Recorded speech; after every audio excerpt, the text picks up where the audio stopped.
Rebirth of fascism got you down. Let's look at the failures of the post-World War II propaganda fight against it, why we failed, and what in the world it has to do with the Windsors. This week, it's the body count of Edward VIII of the United Kingdom.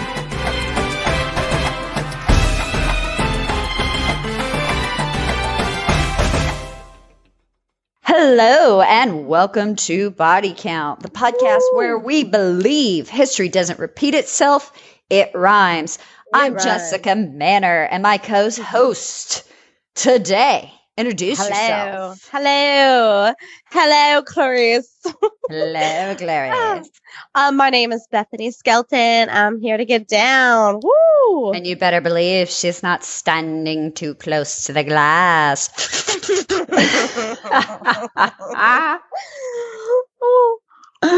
Oh, I need to watch that movie again. I haven't seen it in a quick minute. Oh, yes. Oh, my gosh. And I'm such a child that anytime I'm near glass or see somebody, even like in a hospital when I'm going to see somebody's baby, I'm just, don't stand too close to the glass, Clarice. Tap. Because we're five. I mean, at heart, we're five. Really and truly. That's the way to be, though. That's the way to be and live. Absolutely. Childlike manner. As everybody can tell, Bethany and I have known each other quite a few years. Oh, we won't go into 12 now. Oh, God. I was just trying to brush it off as a decade the other day, but Bethany just has to keep reminding me how old we are. Hey, it comes with wisdom, though. Does it? I mean, I'd like to think so. There are a lot of things in life I would like to think, Bethany, but then I am faced over and over again with the reality. That is, if I lived in the world with the rest of you muggles, but we don't. We don't. Okay, we're going to get into this with our quick disclaimer. For anyone who hasn't been with us before, we're in our pajamas. We're shooting the shit on the couch. And just so we know, today, since we're talking about the Windsors, we are drinking our twisted teas. Cheers. Cheers. You fast, then me. Okay, it's important to remember, we are trying to get through our lives, everything that goes on with a smile on our face and a spring in our step, because we both have soul-crushing anxiety. And laughing at the world, laughing at ourselves is about all we can do to cope, as I barely even leave my house. Bethany, do you? Oh, usually never. But I will admit today was a good day. But I had to go out and come back home. Yeah, you were productive Polly today. I had to take some breaks, but I did it. I made it. And my husband was so proud of me. He was like, oh, you did it? You did it all? I was like, yes, honey, I got it all done. Okay, so in this 24-hour news cycle, we just don't have time to process an event anymore before they rip that next Band-Aid off and hit us with our next body count. So we're here to slow it down, examine the events that shape the world we live in, and hopefully correlate them with current events that you have all of 10 seconds to process these days. I'm only going to give this warning a couple more times, so everybody please listen. We plan to do all of this while making jokes and not taking ourselves too seriously. If you are looking for that Hoover-esque Just the Facts Man history podcast and on occasion true crime, glad you stopped by. We're not going to be for you. Let us part ways now as friends. Bethany, does that save me at least like one hate tweet, you think? Yes. Goodbye. Bye, Felicia. Move along. Okay, Bethany. So, every single day, all I see is Windsor's this and Windsor's that, from babies to weddings. And as proof, and I pulled all these, so I really think you're going to enjoy this. I went back to the day of the royal wedding text messages. And by royal wedding, I don't mean Eugenia or whichever one got married. I mean, Harry and Meghan Markle. So Saturday, May 19th, 2018 at 7:05 a.m. Eastern Time, I have already sent a picture of the Lady Kitty Spencer at the royal wedding captioned, "For the win." Look at her. She's fabulous. Oh my God, that headpiece, that dress, it's all beautiful. Look at the shoes. Look at the shoe. Look at the clutch. Oh my gosh. Right? Down to the last detail. For the win. And guys, don't let my sarcasm fool you. I'm as guilty of Windsor mania. It's disgusting. It is far from the only text that I sent about it that day to multiple people. And all of that is made worse by the fact that I had a close friend in labor that day and did not remember or mention the blessed event until well after that child was born, because I was talking about the royal wedding. And I 100 looked at more pictures of Amal Clooney than I did of her baby that day, which is either that baby didn't look like Lady Kitty Spencer. I'm sorry. Hey, at least you admit it. It looked like an angry old man, and Amal didn't. I don't know what to tell you. I mean, we're talking about the royal wedding, like, right? It's either a testament to the pervasiveness of the Windsor family in world culture, or like what a shitty friend I am. That's well, I mean, we're all human. We forget. I mean, a lot of friends are having babies. But a royal wedding doesn't happen every day. I mean, it's like one of those, you get a free pass. Like, what's your free pass? Oh, it has to be during the royal wedding. Like, how many of those are really going to happen in your lifetime? She's already got 2 kids. Mm-hmm. I've done this twice before. I've only seen Amal in that dress once. Okay, but here we go. My favorite text messages from that day, Bethany, though, were from you. This is where it gets the best. Then Bethany says, meanwhile, Meghan Markle steps out of the carriage, takes Prince Charles' arm, and he says, "Hello, I'm Prince Charles. Who are you?" Who are you? Don't you know who I am? Classic. I'm Prince Charles. Who are you?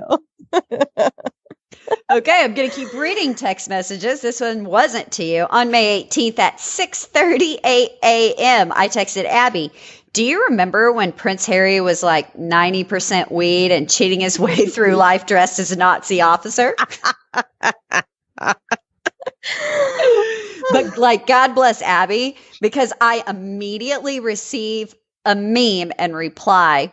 And it's this pic of Queen Elizabeth in the background of the wedding, staring down Meghan Markle in a photo caption, "When you're plotting a car crash, but remember you already used that idea once before." Oh my God. That is just awful. If by awful you mean awfully funny. Awfully funny. All right, Bethany, are you ready to play a game? Ooh, I love games. Let's go. That's good. It's one of my favorite games. One of my favorite games of all time. It's called, I love it. It's called Shit Prince Philip Says. I love it. I love it. Okay. You ready for the first one? Yeah. Hold on. I have to try to get my very posh Philip voice on. Where you're too overbred to speak like a person anymore. Yes. Make sure your pinky's out. Oh, it is, while I'm drinking my twisted tea. "You look like you're ready for bed." He said this to the president of Nigeria in 2003, who was dressed in traditional robes. Oh, shit. Right? Dear God, Philip. Dear God. Okay, ready for the next one? Okay, next. Mm-hmm. "How do you keep the natives off the booze long enough to pass the test?" He said. He asked a Scottish driving instructor in 1995. Oh my God. How do you keep the natives off the booze long enough to pass the test? Which, oh wow, while very racist, is a good question in Scotland. Wow. Okay. This is a good one. I don't think a prostitute is more moral than a wife, but they are doing the same thing. When dismissing claims, those who slaughter for meat have greater moral authority than those who partake in blood sports in 1998. He compared people that were slaughtering meat with moral authority. I don't think a prostitute is more moral than a wife, but they're all doing the same thing. Oh God! I mean, this is my favorite. Oh God! You ready? Buckle up.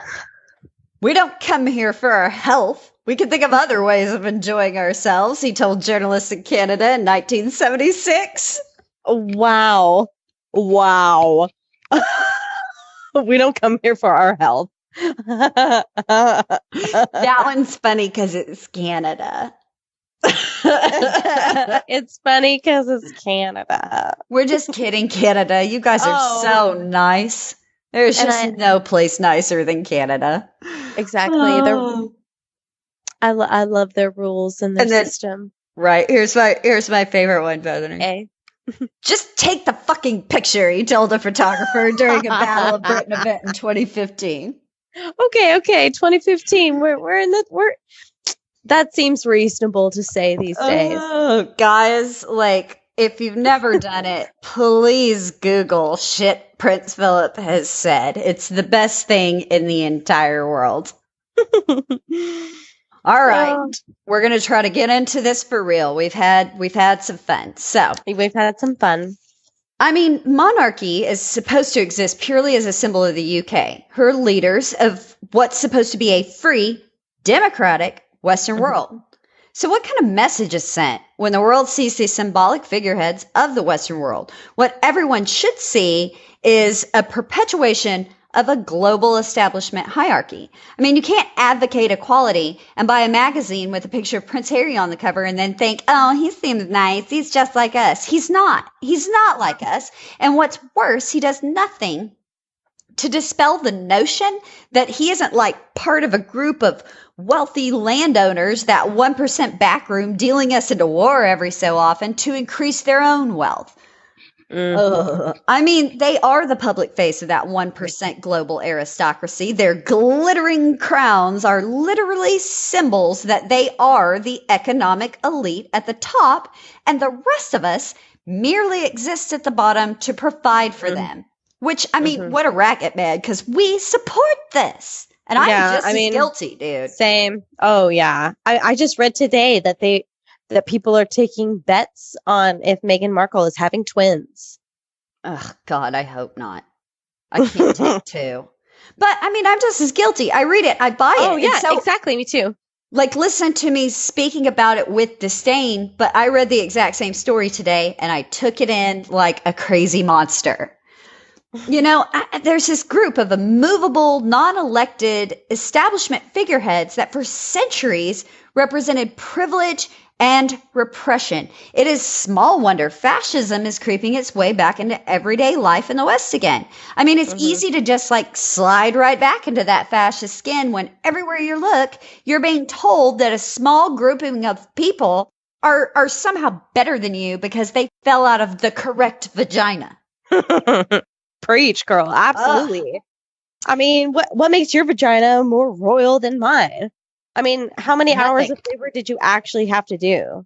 Like, Nothing. They probably did it all for you. You probably just laid there and they're like, here, let me do everything for you. Oh, please. They give her like a spinal tap and some morphine and they just cut them out so that that royal pocket, that Narnia pocket stays tight and magical. The Narnia pocket.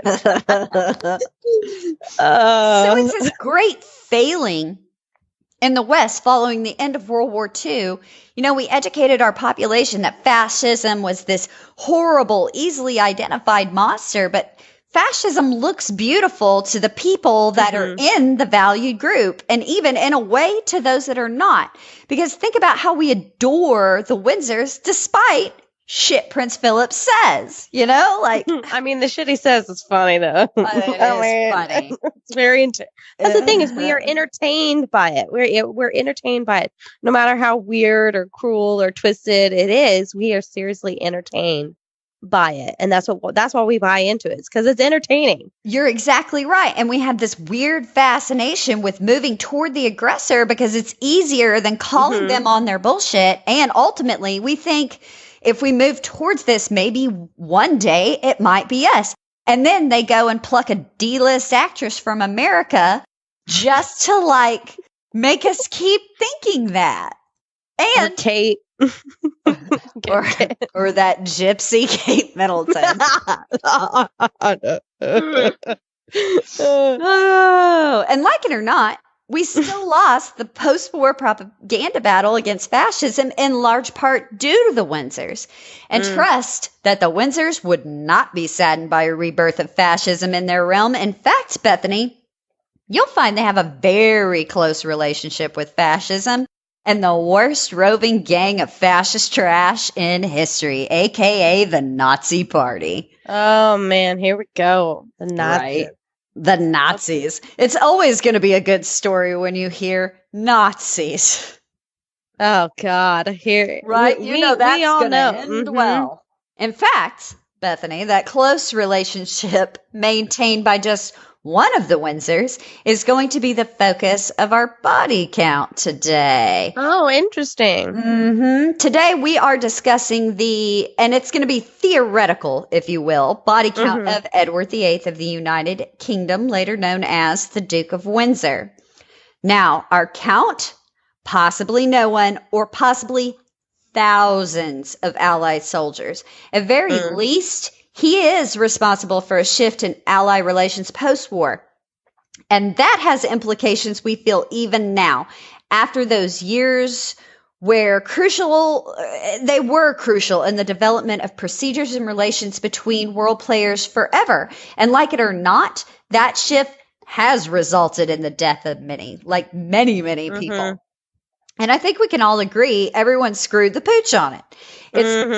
It's quite the rabbit hole we're getting into, Bethany. And we're going to have to look at things in a bit broader context before we can focus on the Duke of Windsor. And I'm not a big fan of this device in general, but Bethany, before I can tell you our body count story, I have to tell you this story. Oh, okay. But first, we have to credit our sources today. I ended up reading 4 other books, including one called Royals and the Reich, and I cannot tell you. Peter something, I can't tell you who wrote it. That's terrible. As well as skimming some of the 227 pages of declassified documents about the subject, thanks to the Freedom of Information Act. But a majority of our information is going to come from Andrew Morton's 17 Carnations, the Royals, the Nazis, and the biggest cover-up in history. I chose this source because it's the least inflammatory. Do you get what I'm saying? The author, he delivered the facts as they were without sensationalizing and let the reader draw their own conclusions. Right. Which I did, and it doesn't look good at all. Oh, God. Okay. So let's get into this story, and then we'll get to our body count. You ready? Yes. All right. So, 1944, 1945, Allied forces are taking proverbial names and kicking proverbial ass across Europe. Hiya! Headed for Berlin. Oh, Berlin. Berlin. And then, can I just say, really quickly, I am super excited. In a time when nobody has a freaking sense of humor anymore, one thing is not off the table. If the Indiana Jones franchise taught me nothing else, it is okay to really just rip on Nazis because no one gives a fuck if you have a go at Nazis. You can melt an entire platoon to ash with biblical retribution and no one gives a shit. Rightly so. Bethany, there are not good people on both sides, contrary to what you might hear. There really are good people on both sides. No. No. Not so much, sir. No, because the other side are Nazis. Did we not watch the same Raiders of the Lost Ark? Did we not see that same movie? Or Schindler's List or Anne Frank or history in general? Every history book that has been pounded into my head Forever, since ever. God. Now, as early as 1944, the Allies, including the State Department, had already begun to prepare for the acquisition and cataloging of key Nazi documents. Monsters? Yes, they are, but well-dressed and what record keepers. Credit where credit is due. For example, Fred West should have stuck with gravedigging. It is what it is. Now, everyone learned their lesson from the First World War. Even though Germany had lost, it had definitely won the propaganda battle in the years to follow. You see, during the First World War, the German Empire had seized archives of countries they occupied and published those documents, some authentic, but, mostly forged, as propaganda weapons. And the Nazis had done the exact same thing. But with their usual anal retentive fervor, they had made it an art form. Not only that, but they were super meticulous about keeping their own records. There was a form from that. From like state-sanctioned violence to what was served at Berchtesgaden Mixer last week. They wrote it down. Who was there and what people. Today on the red carpet. Now, why were these documents viewed as so vital? The Allies formed teams of document hunters called target forces. One, the Allies wanted incontrovertible proof this go around that the sacrifices in their own countries were not in vain. This and a need to convince neutral countries that the Allied cause had been a just one was just a portion of the equation, however. These documents could prove Germany had been planning war close on 20 years now, and proving this was vital in the re-education of German citizens. The Allies planned to publish these documents so that the German people could really appreciate and fully comprehend the collective responsibility they had for the war. And in a way, educate us all on the evils of fascism. This was a central war aim, as the Allied forces had failed in the First World War in this endeavor, opting instead for heavy reparations, but that's a whole different bag of dicks we're not going to get into today. Yeah. Perhaps most importantly, these files were invaluable when it came to trying the worst of the worst at Nuremberg. And let's just say everyone understood how important the collection and publication of these documents would be. Everyone was 100% on board. Is that making sense? Oh, yeah, absolutely. Okay. Yeah. Now, the importance of the documents was not lost on the Nazis either. So as the Allies advanced and the bombing of Berlin and other cities became the new norm, the Nazis wasted no time dividing and moving records to safe, secret places in the countryside. And so the spy game began. That's always fun. Now, the Allies, in particular, wanted to acquire the most critical of the documents, records of Hitler, Foreign Minister von Ribbentrop, the German Foreign Office, and the Japanese Embassy. All over the countryside, teams of these semi-spy document hunters found archives stashed all over the German countryside, everywhere. In fact, the total haul, once all the hiding places were discovered, was an estimated 400 tons of documents. Oh my God. I know. Can you imagine?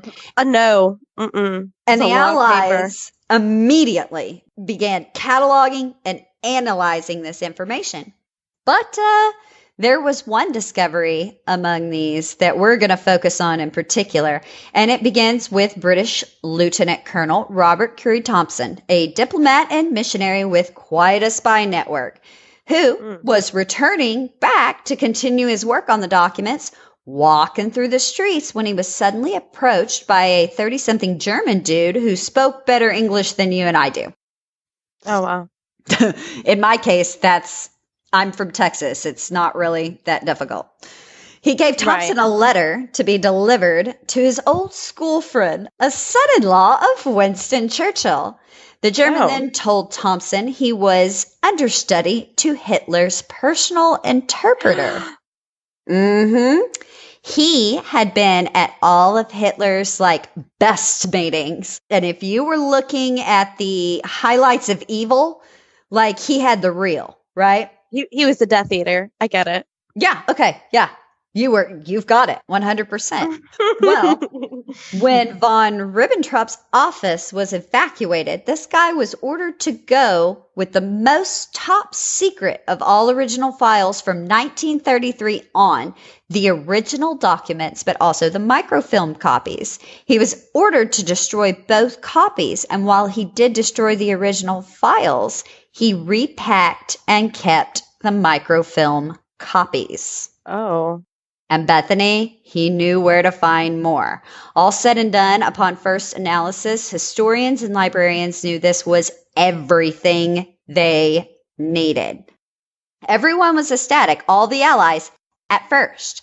They immediately began planning what should be published immediately, and the British and Americans were considering announcing they had a cache of these documents that they planned to publish.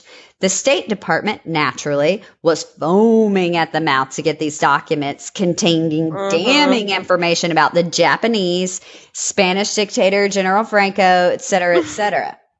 Honestly, it sounds like the burn book. Pretty much. It is.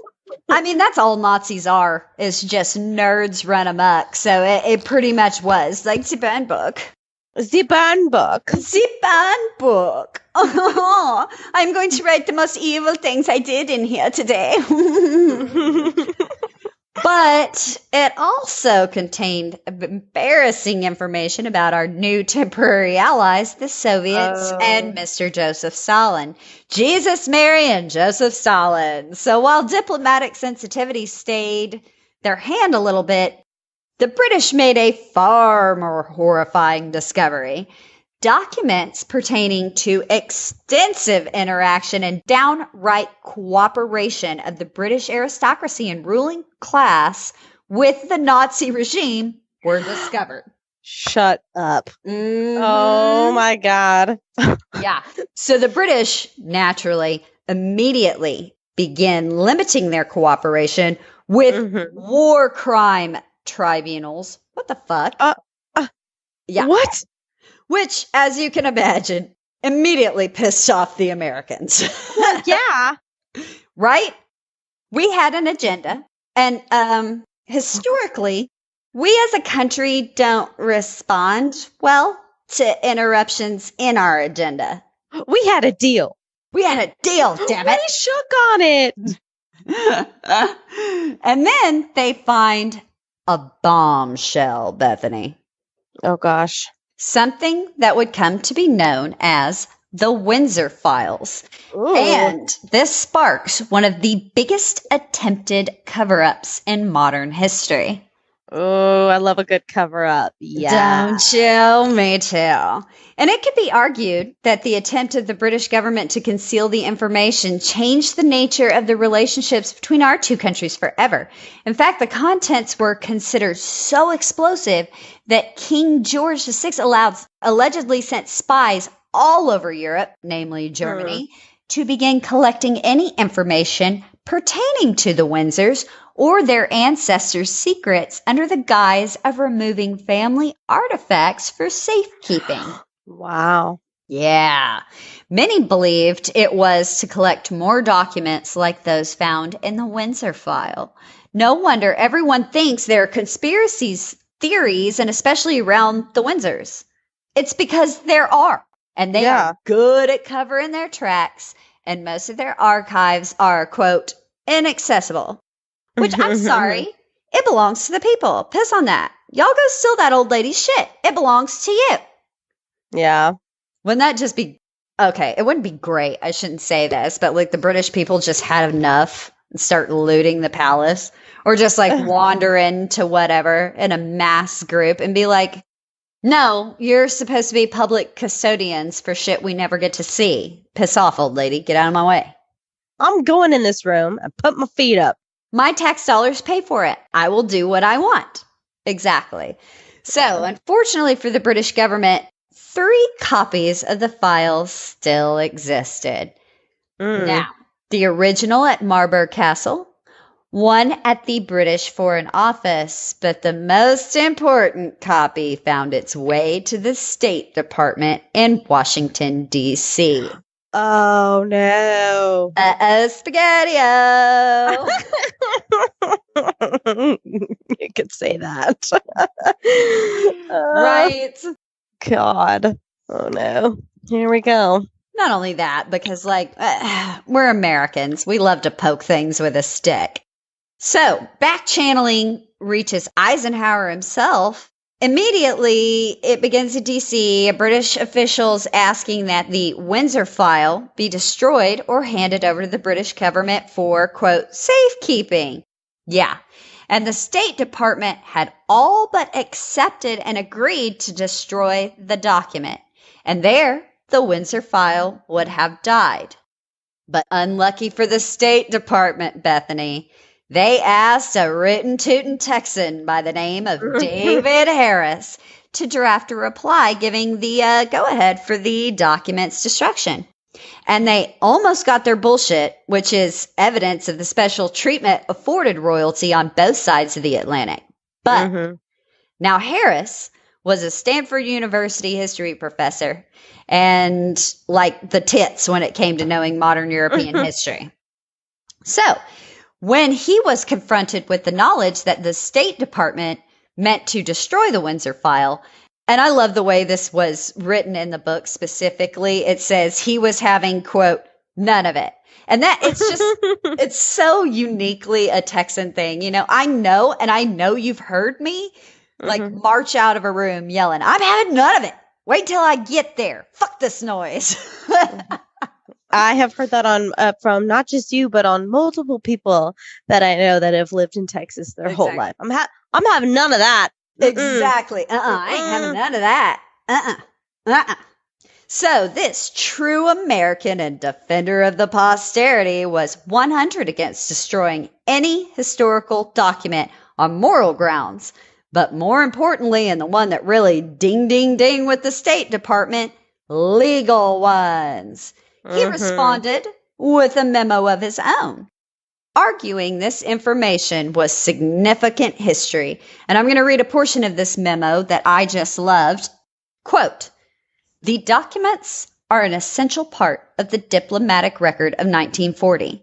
There is, I believe, a moral responsibility resting on this government to preserve all the records in its possession. An obligation which takes precedence over tender feeling for the ultimate reputation of those concerned. Yes, ma'am. Yes, brother. Yes, a preach, brother. Yes, abso-freaking-lutely. I love people like this. But he really had them by the nutsack when it came to the legal argument he went with, referring to a U.S. statute that stops government representatives destroying official documents without a congressional hearing held in public. And in fact, this was the argument used when the State Department ultimately told the British government, sorry, our laws say you got to go fuck yourself. It says here, pointed out by this guy, and because he pointed it out, we have to follow through. Do you remember that part in Hamlet 2? The Amy Poehler's character. I'm sorry, you signed it. You gave consent. According to the Ninth Circuit, that is just exactly what I thought of when I read that. I'm sorry, you signed it. You gave consent. You gave consent. Can't take that back. Can't take your signature off that document. Sorry, you signed it. You gave consent. Which immediately began, as you can understand, to sour relations. Oh, of course. Yeah, as the Americans began to distrust the British in terms of their policy of disclosure. And naturally, the fear that the Russians could possibly view the Windsor file colored every decision the British made going forward. Relations between the Americans and the British got so, it's cold in here. It's cold in here. It got freaking Toro cold. That's how cold it got. That while they still spoke kindly to one another, the State Department refused to allow one more document to be taken to the British occupation zone on the grounds previous documents seized by the British went to England and U.S. representatives were barred access. Oh my God, that skirt is so cute. Where'd you get it? Oh, it's my mom's from the 70s. Oh, it's so cute. Oh my God, that skirt is the most hideous thing I've ever seen. That's exactly right. That's immediately, girl, it turned into Mean Girls between our two countries so fast, like it would make your head spin. And frankly, they just didn't trust the British any longer. So what, Bethany, was so scandalous in this file that it eroded a bond two countries formed through years of the bloodiest conflict the world had ever seen. What was so embarrassing that the British changed their entire foreign policy, but also their longtime war goals? More specifically, what did they want to keep secret so badly that they perhaps withheld crucial information that could have led to the prosecution of more Nazi pieces of shit at Nuremberg? I know. That one really gets my blood boiling, right? Mm-hmm. So, within that file, we find our body count of Edward VIII. Yeah. I don't know why the Nutcracker. I think it's because it's getting close to Christmas time. I just added the Nutcracker to my list on Netflix, so that's really yes. Okay, again, you know this, Bethany, but let's remind all of our listeners, this is a theoretical body count. Therefore, we're going to be doing something a little bit different today. We're going to tell the story contained within the Windsor file, as well as other now declassified American documents from the time. Each time a large number of people could have perished due to the actions of Edward, we will take a moment to discuss just exactly why it is he could be responsible for a great many Allied casualties. So, Bethany, are you ready for the theoretical body count of Edward VIII of the United Kingdom? Yes, bring it to me, baby. Oh, so young Edward was the proverbial tits, as the kids say these days. The bee's knees. The bee's knees. It's the only way to describe it. He was the most eligible bachelor in the world. He was an accomplished athlete, pilot, horseman, a coxman. I don't know that for a fact. I can only assume he was. It's just fun to say, though, isn't it? Wait, did you make that word up? Or is that like a thing? Like he's a cock? He's a man? Does he hold a bunch of cocks? Like, I don't understand what's happening here. Like, what is a coxman? I don't even know what a coxman is anymore now. My brain has gone so far. God, Anthony. Oh, God. Girl, you're not supposed to make me laugh that hard because I'm just bumping the microphone so hard right now. It's a person on the rowing team that like coaches the rowers, the person shouting stroke. Well, I mean, that's not helping my mind at all right now. Coxman, stroke. Do you remember that American rowing team won the medal at the Olympics? One rower, for lack of a better term, rock hard in the photos after. Oh, yes. Oh my God. He was kind of cute, but like I looked at his face temporarily and then I go, holy smokes. Right. Because I'm looking at it right now. You can even see the mushroom. I mean, you can, the outline, it is. I mean, small wonder. He's got coxman and stroking in that boat. Exactly. Like, who knows what was happening? Maybe I'm right. Okay. Well, that's all I'm saying. Okay. A picture is worth 1,000 words. Okay. And that is rock solid.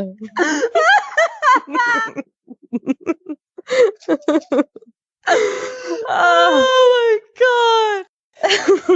Oh, coxman or not. Coxman or not, naval academies were certainly a part of his education. The English monarchy and like boats, man. What is it? I mean, they do live on an island. I guess. And I Yeah. suppose if you love imperialism as much as the British establishment does, you need a boat if you want to, like, sort of float up and say, give us all your natural resources, brown people. I just worked out boats and that England is an island. Like, I had a visceral realization. I, like, fathomed it out into a microphone like I'm Keanu Reeves. For me, all I can picture is like Step Brothers. I'm on a boat. I'm on a boat. Boats and hoes. Boats and hoes. Gotta have me some boats and hoes. As long as it was their royal cousins, I'm sure. Chilling on my dad's boat. Oh, I don't know. Most of my days, I don't know. I don't know. We've been singing The Fresh Prince of Bel-Air way too much. Oh my God, yeah. Edward was handsome, charming, and a playboy. Right? Which was a welcome change to the establishment of the time and to the public. He was the exact opposite of his father, George V. Bethany, I don't know if you know this, but hemophilia, a disease that prevents the sufferer's blood from clotting correctly, was prevalent in the family of Queen Victoria. An example is Alexei Romanov. But, Bethany, little known fact, I found some new historical evidence. Ooh, lay it on me. This incest also resulted in a second condition, an allergy. Do you know what to? Oh, no. To What? smiling. I'm about to send you a picture. Hold on. That is some bullshit. Yeah. Look at it. Check it out. Oh, are they brothers? Oh, don't you wish. That is King George V pictured with his cousin Tsar Nicholas II What? Romanov. Guys, They look like they're please. twin brothers. We'll post a Ugh. picture. I promise. It's super creepy, but like, look at their faces. They've never smiled a day in their life. So no wonder people were like, thank God, at least this one smiles. Maybe that's why they don't have lots of lines. They have very, very smooth skin. Maybe that's why they live to like 320. They never exert themselves laughing. Oh. Okay, all joking aside, George V was a very severe figure. Edward, and he has a great many names in our story. I'm going to go with Edward for part one. I can't be expected to call him 14 different things from David to the Prince of Wales. I'm just not going to do it. So Edward was born June 23rd, 1894 to George V and Queen Mary. Now, when your parents are one, related, and two, allergic to smiling, there's a certain case to be made for Edward having a rather austere childhood. In 1936, his nanny, Charlotte Bill, wrote a note to Queen Mary stating, "Do you remember, Your Majesty, when he was quite young, how he didn't wish to live and he never wanted to become king? And that's an attitude he never abandoned." He was prone to bouts of serious depression. It's believed he may have suffered from some form of body dysmorphia, and he was prone to heavy drinking to cope with the depression. Cheers. About being king. Yeah, but Oh God! we To live be in in king, right? I'd feel depressed if I had a dysmorphia too. I mean, do you got another tail? Do you got a third nipple? Oh, I think it's believed he was anorexic. He was really, really weird about taking meals and exercising profusely. Very, very weird. This school did nothing to make him any happier. I mean, kids aren't going to be any nicer than his weird parents were. Kids are mean. Period. They End are. of story. End of story. So, I mean, he was a curiosity. He was bullied, teased. Once they dyed his hair with red ink. Another time, they staged a mock execution, forcing his head out of a window and bringing down a sash, like those window sashes, like it was a guillotine. God. Oh my God. Wow. Can I say I kind of appreciate that one. It's pretty clever. It is kind of creative. I'll hand it to them. Here's the thing, though. I don't care how sad you are, because 27 nannies instead of your mommy gave you hugs. You never get to be a victim if you are the future king of England. I mean, fuck off, sir. Privilege and status in exchange for duty and service doesn't seem like a raw deal to me. Yeah. Especially when most of those duties are ribbon cuttings and speaking engagements. He wasn't allowed to leave England after the outbreak of World War I in August 1914. So, his being kept from the fight manifested in bouts of self-loathing that triggered suicidal feelings that caused him to lash out at politicians he blamed for creating the conflict between normal Germans and Englishmen who he viewed as having much in common. Small wonder Edward was so ignorant, as George V never gave him any responsibility and essentially infantilized all his sons. I don't know. Do you view him with any kind of empathy at all, Bethany? No, no, absolutely not. I'm sorry, but from day one, you have been given every opportunity that you could possibly have. Where that you didn't see your mommy, you got 27 of them that all fed you and pampered you and gave you what you wanted. You grew up knowing, hey, I'm going to be the future king, but yet I'm going to be sad that I didn't get to go off to war. Shut up, sit down and live on your throne and shake hands and cut ribbons and kiss babies. And exactly. Right. Like, shut the hell up. I mean, who has time for mommy and daddy issues when you're, wait for it, when you're taking as many as 45 countries, seeing 150,000 miles of the empire on behalf of the British crown? And why not send him? He was a worldwide phenomenon. He was Prince Harry times 1,000. Like, the only person as comparably famous at the time to Edward was maybe like Rudolph Valentino, to kind of put it in context. He was the link between the old guard establishment and this new generation that was absolutely haunted by war. In fact, wartime PM Lloyd George saw young Edward as an asset. He was sent to thank the colonies for their wartime sacrifice for the mother country. Yeah, that'll fix it. No, exhausted citizens and manufacturers of the empire. You haven't just fought a global war back-channeled by a group of wealthy landowners, ensuring you remain subjects of the British crown, continually exploited, brother-murdering brother, for those same establishment figures to remain wealthy. No. You know what you guys need? You need to see how normal, how human this particular symbol of inequality looks. Look, he's quite obviously not a total victim of inbreeding. I mean, not quite, but I always picture, like, when I think of Edward, he's like a French bulldog versus an English one. I mean, he's still a bulldog, but see, it's got a slightly less ugly face, a little more petite. Yeah. It's absolutely ridiculous. And it's like, then they go in, it's like, oh, look, he created the special tie knot we'll name after him. He wears the same check pattern his grandfather did.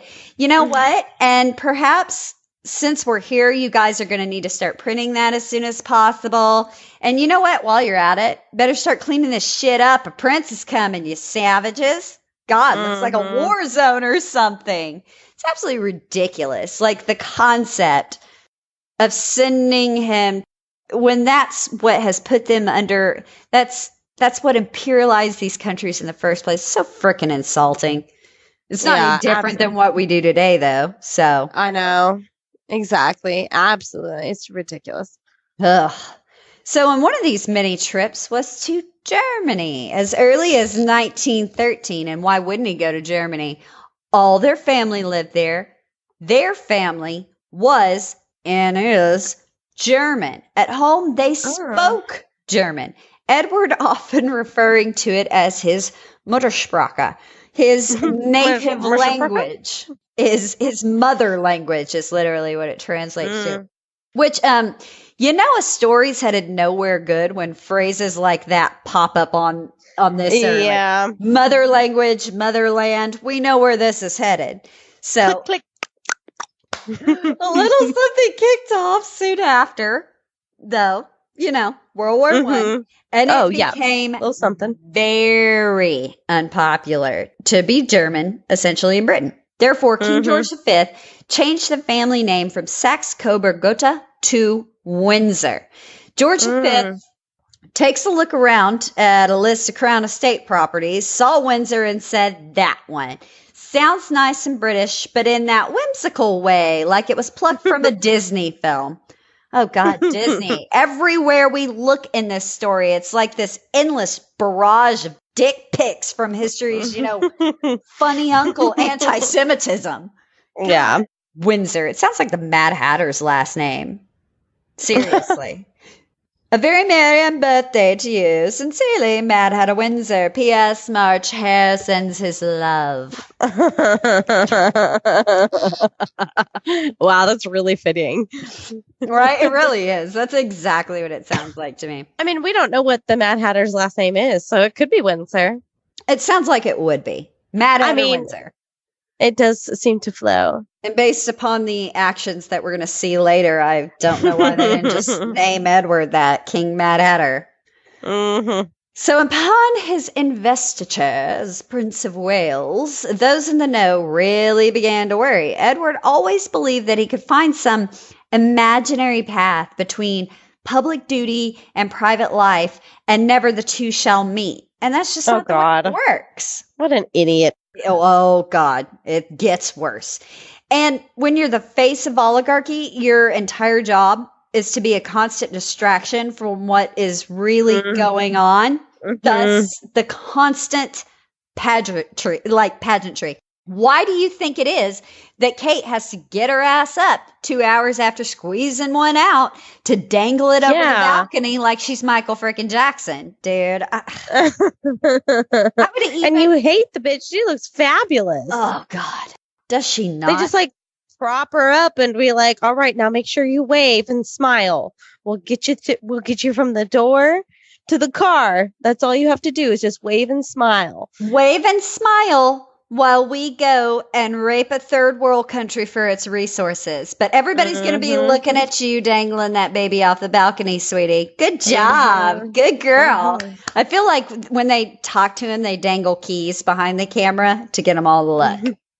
Look over here. Look over here. Look at the duck. Squeeze, squeeze, squeeze. Come on. Good job. Right, good job, Kate. I would even argue. It's like me with training this new dog we have in the front yard. Oh, you did it. Good girl. You went potty. Yes. I'm like, God, I feel like I'm talking to a kid all over again. Well, you could also be talking to Edward VIII. Ugh. I would argue that he could have had a private life even, but Edward's inability to take responsibility for his actions often resulted in his private life disrupting his public duties.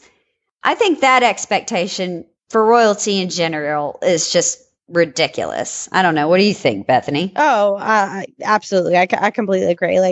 You can have a private life, but your private life consists of being out in the open and being like, oh, by day I'm Prince, but by night I'm gonna party like it's not nothing, and nobody's gonna notice who I am.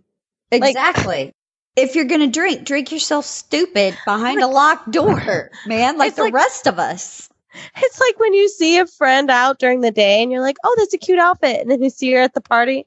Oh, you're wearing the same outfit. Exactly. Bitch, we all know. You should change. You should change. Do something about yourself.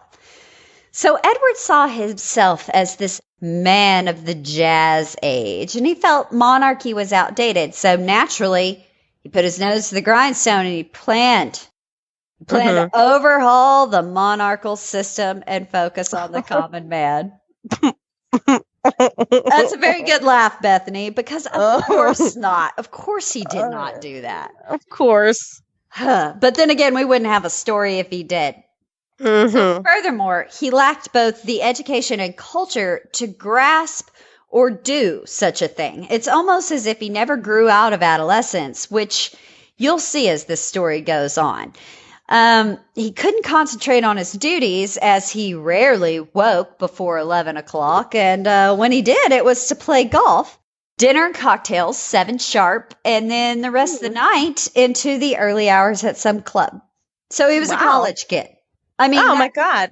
That's the schedule we kept in college, Bethany. Oh, yeah. Yeah, was it Wednesday night, ladies' night, Thursday night, college night. Friday, of course, Saturday, and Sunday fun day, and then which usually rolled into Monday. So then Tuesday was recovery, and then you did it all over again.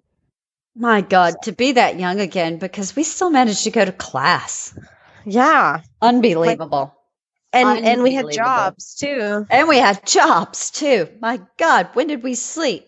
Well, when did Edward? Oh, yeah, wait, no, never mind. He didn't have anything to do. That's right. So naturally, there was a pretty stark difference between that open, untroubled public persona and this clearly troubled young prince. It was becoming more and more clear to the advisors and politicians surrounding Edward that he would never make a good king. His lack of care or interest, his lack of concern for his reputation, his heavy drinking. Scientifically, he's what we refer to as like he had Bill Clinton liver. Making sure you're paying attention, Bethany. And then his dismissal protocol were all enough to cause some very serious worry. However, his refusal to find a bride was what was most troubling. After all, the principal function of the monarchy is to procreate. Dude, what a deal. Cut some ribbons, unveil Shake some hands, plaques, exactly, and then just let some gross inbred dude like bang you for the 2 minutes that the royal fluffers can keep him hard, and then you go do what you want. Squirt out a couple kids.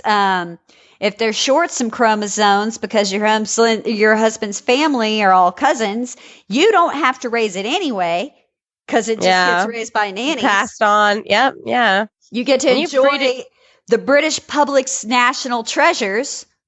I mean, dude, what a deal. Damn. How did a D-list actress and a gypsy luck into that? I love that we call her a gypsy. She is a gypsy. So, Kate. Oh, man. You remember that trip in 1913 to Germany? Yeah, that one. Wasn't just any trip. See, traditionally, English and German monarchy had been matched accordingly.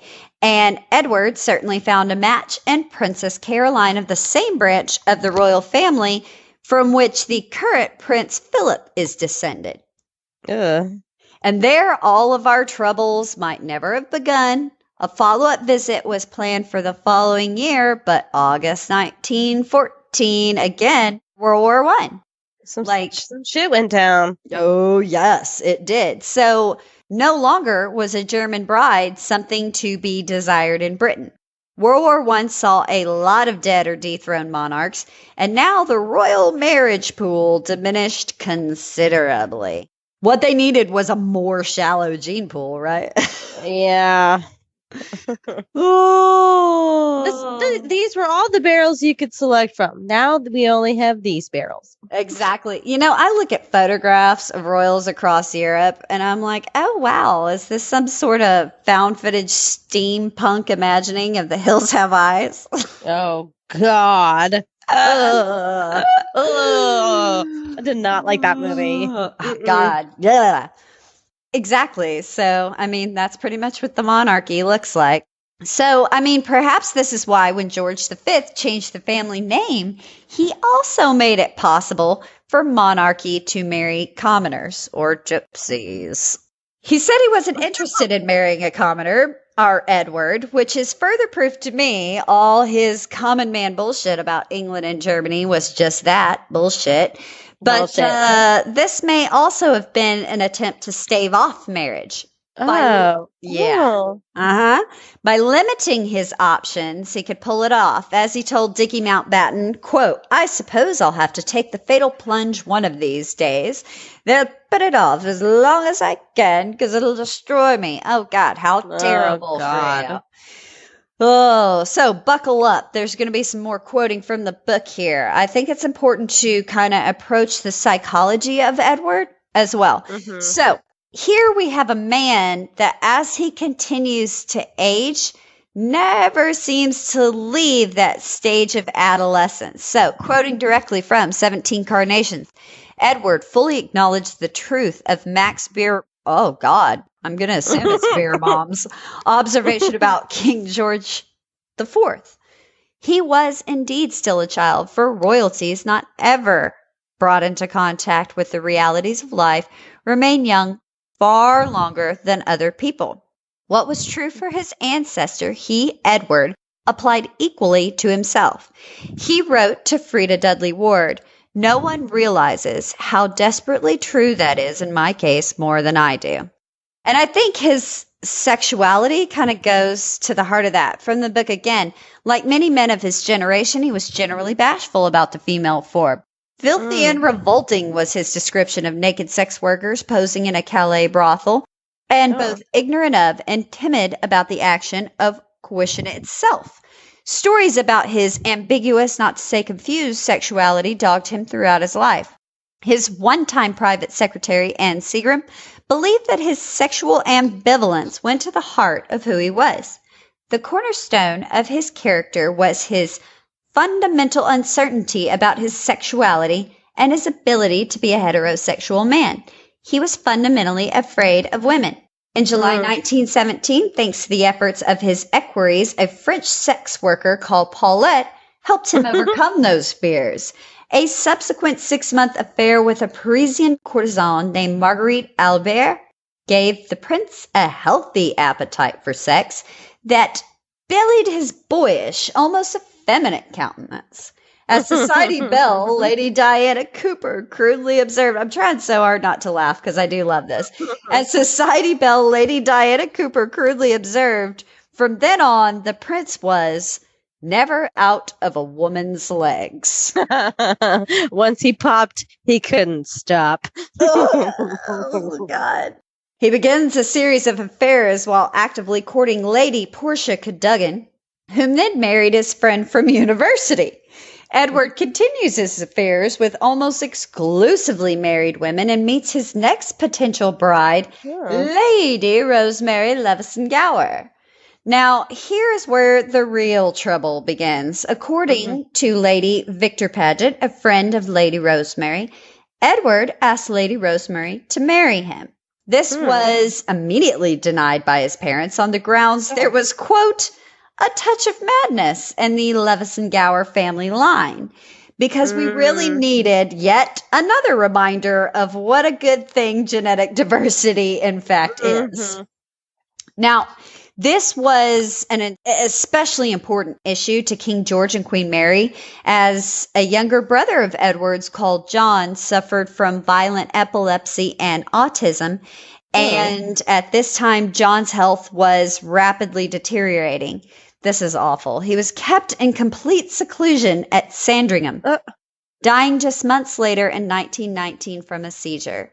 And then there's the matter of Prince George, who was far from stable. And we're not even going to get into or examine George, because that's a different barrel of Nazi monkeys, and we have to get back to our Nazi monkey. So, from 17 Carnations, the prince, who felt bitter and furious towards his parents, was entirely unsympathetic with regard to their cautious point of view, and sensed that they were preventing him from following his heart.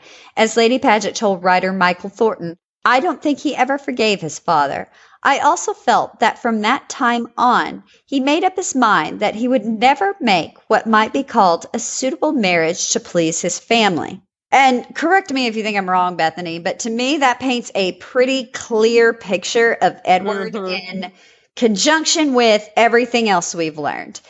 That's going to be important when we examine actions he's going to take in the future. He never grew out of adolescence due to his position and his father's infantilization.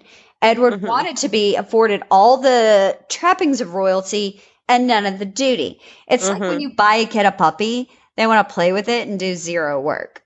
I mean, the principal function of royalty is to procreate. Yeah. And I see, okay, let me try to explain this. I see this as Edward trying to extend this olive branch, reach out to his parents and pick the most suitable girl in sight and just marry her. He fails to see his parents' very good point about how he's choosing to do his job. And so he's just instantly done. And I see that as a very adolescent response. And due to the nature of his position, his sexuality also gets swept up into all this mess with like a dash of mental illness. Well, it was very clear in the beginning that he had a dash of mental illness from that letter from his nanny. Exactly. I mean, if you're at a young child, if he felt that way. So like to me, all of this are the main ingredients for royally fucked stew.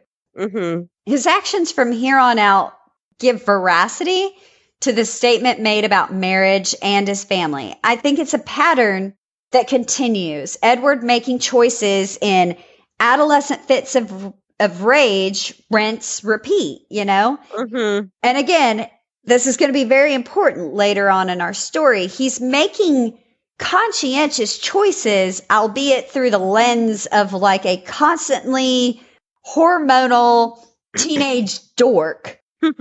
But I mean, if that doesn't describe fascists, I don't know what does. Because there's not a bigger bunch of nerds on the planet than Nazis. Right. I mean, but it's the same thing. It's like when you tell somebody, hey, don't do this. The first thing they want to do, especially when you're in an adolescent stage of mind, like you might be a grown man, but your brain is still in that, adolescent stage. When I don't know about you, I know about you actually. I know a lot of people in their teenage years, your mom and dad say, don't do this. And you're like, what the fuck you say to me? Well, guess what? I'm going to do it anyway. I was going to say, Bethany, you knew me in my teenage years. You certainly know that's how I reacted. It's kind of like when your parents would be like, oh, if your friend jumped off a bridge, would you? Well, I don't know. I might. Are we bungee jumping? Is it water below? I don't know. I might jump off the bridge. Because I'm an idiot. Because I'm an idiot. Yeah, exactly. And not only that, if you keep that teenage like mind in a grown adult, you're going to have some problems here. You're exactly right. Plus, like his sexuality gets swept up with the job and like everything you're doing when you're an adolescent anyway is to get laid. So, yeah. And so while you might feel sorry for him now, don't worry. When we get to part 3, or maybe halfway through part 2, you're going to feel a lot less that way, everybody. Trust us. Now, Edward stops looking for a bride seemingly altogether and turns his attention to finding a mistress. Oh, of course. Well, smart. Naturally. Real smart. And boy, does he. Finds Miss Frida Dudley Ward, though even the royal family was forced to concede she was a good thing for him. God, this is going to start getting weird from here on out. She served as his lover, confidant, and surrogate mother, which, yuck. Ew. Like, that's some serious mommy issues. Yeah. A lover in the streets, surrogate mother in the sheets. Ew. Right?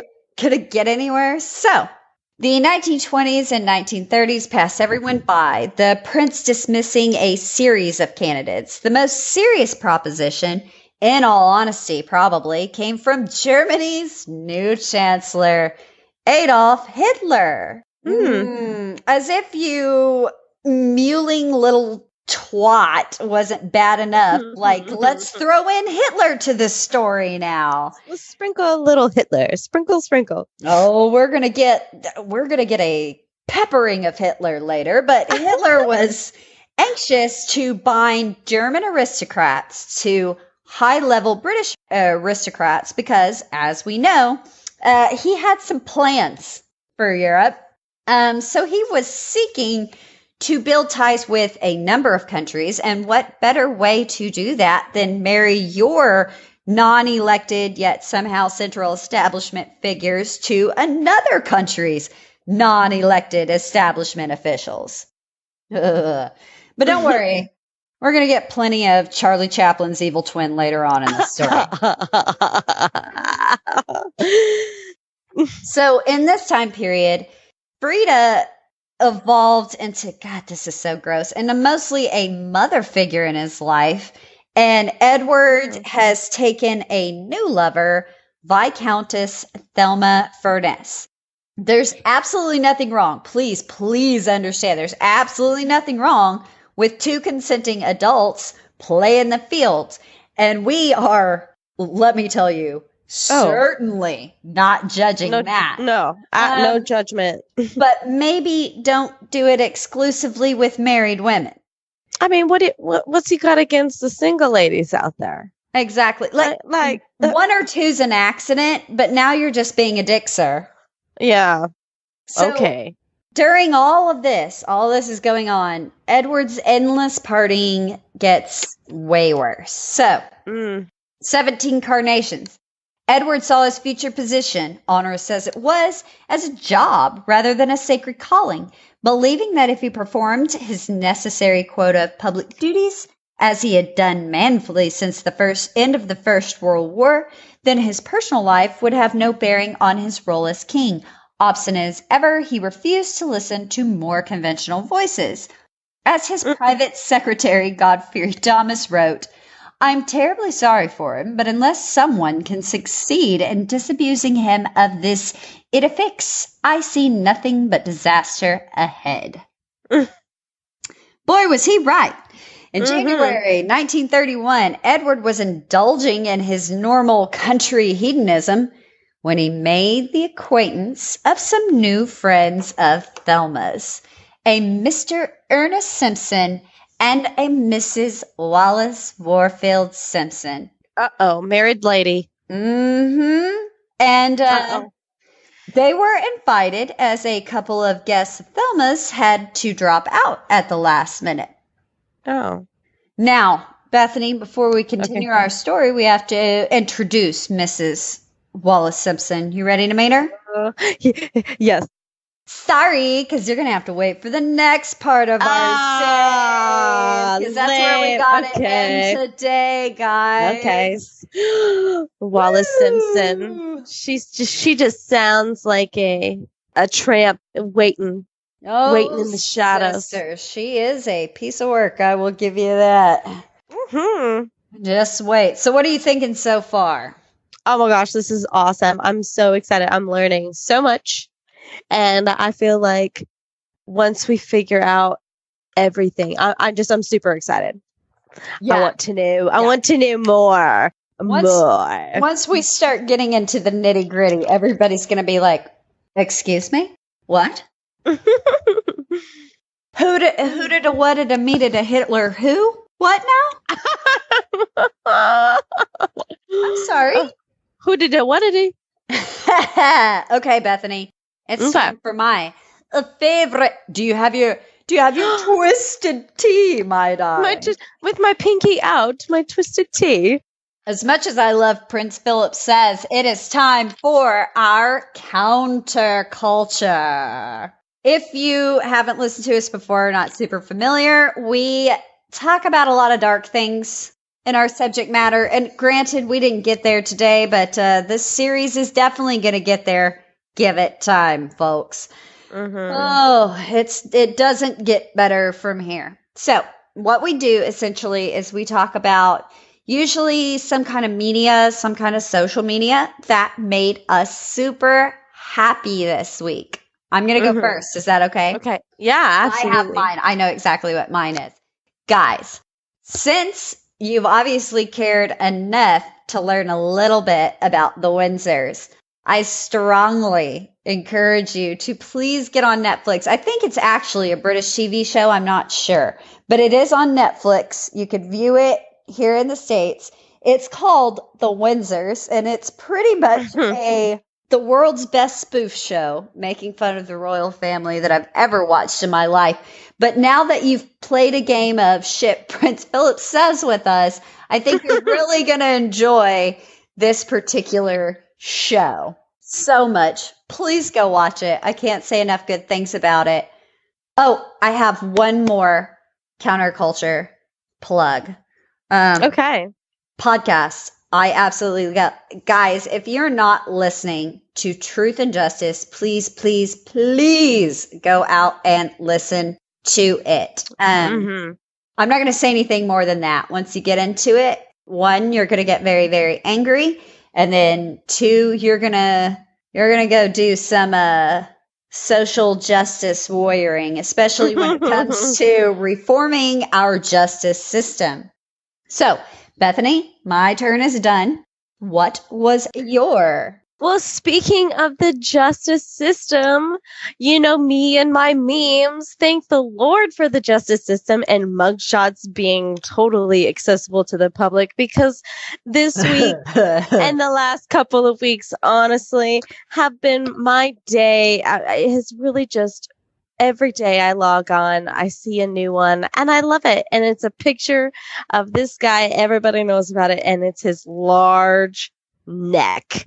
I mean, it is just this massive neck, and all the memes surrounded the lock neck monster. It is just neck flicks and chill. I cannot get enough of them. Quaker necks. Okay, guys, I was not aware of this because I don't actually have Facebook. All of you know, all of you are aware. But I do have to say, Bethany sent me the funniest thing ever. The look at this photograph. Bethany, every time it makes me laugh. I have never laughed so hard in my freaking life, man. So it's that stupid cut of that horrible Nickelback song, and where he's holding the photograph out, and then somebody put the neck guy in there, and look at this photograph, man. I still look at it. It's saved on my images just so I can specifically stare at it, Bethany. I'm not even messing with you. Or Dr. Dre, the chronic. I forgot about that one. That one was also great. I came in like a necking ball. Oh, God. Miley Cyrus is riding his neck. It is hilarious. You didn't send me that one. Please send me that one. Oh, girl, I got a hold so much from not having freaking Facebook. You sometimes do. I sometimes do, but I can not use the social media that I have. So, you know. First things first, before we do our social media plugs, guys, if you enjoy us any whatsoever at all, please, wherever you listen to podcasts, please subscribe, rate, review. It's not to make us feel good, although it certainly will. It will make us feel wonderful. Mm-hmm. We love to interact with everyone. We want to talk to everyone. It helps us out on the business end, helps us move up to the charts. It's that weird algorithm thing that plugs into all of these. You don't even have to write anything. What we suggest, our favorite thing for you to do there, write about something you guys want to hear about. We're doing this for you. So we want to know what you want to hear about. What gets you all worked up? What gets you fired up? What grinds your gears? What grinds your gears? And then let's go ahead. Bethany, where can everybody follow you on social media?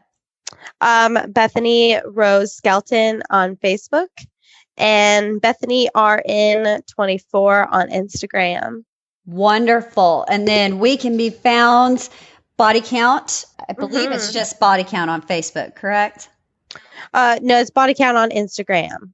Okay, it's at Body Count Pod on Instagram and at Body Count Pod on Twitter. Yes, Body Count Pod. Yeah. Body Count Pod.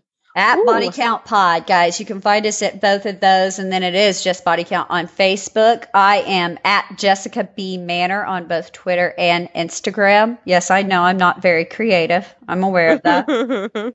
Somebody had to define to me what a hashtag is and how to use it. So don't expect me to get like creative with names. Go ahead, laugh it up, Bet.